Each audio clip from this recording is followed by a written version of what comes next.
Bonjour à toutes et à tous. Alors voici une petite vidéo, ça fait un petit moment, une petite vidéo vraiment pour vous parler du protocole Simpson, pour vous expliquer, tiens, à quoi est-il euh, destiné, pour qui, pour quel type de patient, pour quel type de praticien, et surtout pourquoi est-il si intéressant.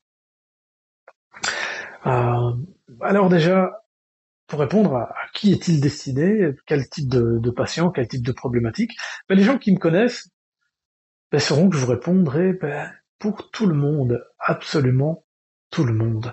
Parce que la particularité du protocole Simpson, c'est vraiment de prendre, on va pas travailler sur un problème, on va pas travailler sur une phobie, on va pas travailler sur l'anxiété généralisée, on va pas travailler sur un TOC, on va travailler sur l'ensemble de la personne. C'est-à-dire que la personne qui va venir nous voir, pour une consultation, même pour la cigarette. Hein.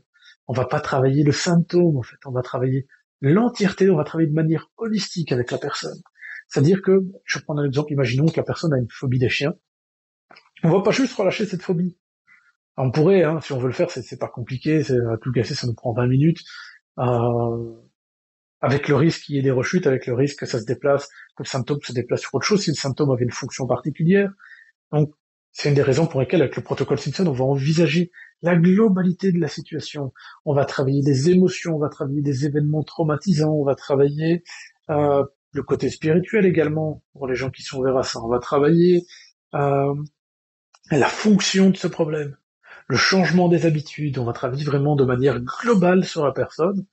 Tout ça lors d'une session. Euh, voilà, donc ça c'est vraiment la spécificité. C'est une des raisons pour lesquelles moi j'adore le protocole Simpson, et ça vous paraît très bizarre et peut-être très marketing de dire ça, et je vous assure, les gens qui me connaissent savent que c'est pas le cas, mais pour moi, au travers de ma pratique, il y a eu un avant et un après protocole Simpson, et je pense que pour toutes les personnes que j'ai pu former, c'est la même chose. Euh, que ce soit au niveau de l'élargissement des croyances, de voir que l'hypnose peut être excessivement simple, faire un travail thérapeutique ou même d'accompagnement avec la personne peut être excessivement simple. Et c'est la beauté de ce protocole. Voilà. Si vous avez des questions, n'hésitez pas à me les poser, des questions, des remarques, des critiques, parce que je sais que finalement ça paraît trop beau pour être vrai. Et c'est vrai, ça paraît trop beau pour être vrai. Et pourtant, c'est le cas. Voilà. Donc simplement, n'hésitez pas à poser vos questions, vos remarques, etc. Allez, passez une bonne journée.